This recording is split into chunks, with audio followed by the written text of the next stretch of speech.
გურჯაანის მუნიციპალიტეტის სოფლებში ერთ-ერთი პრიორიტეტული მიმართულებაა სპორტული მოედნებისა და ბავშვთა გასართობის სივრცეების მოწყობა.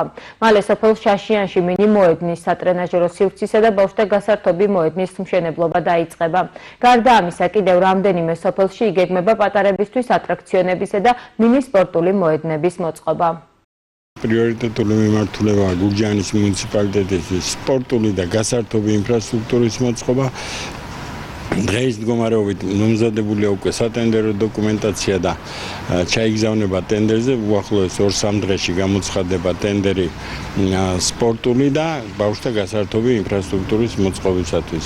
ესენი გახლავთ პირველი ეტაპისთვის ეს არის შაშიანის სოფელი შაშიანში ცენტრი ეწყობა ერთ ადგილას, არის მინი მოედანი, არის სატრენაჟერო სივრცე, არის ბავშვთა გასართობი პატარა სივრცის მოწყობა. კარდენახში ეწყობა ასევე მინი მოედანით, სატრენაჟერო სივრცეც და ბავშვთა გასართობი სივრცეც, ოღონდ სხვადასხვა ლოკაციებზე კარდენახში.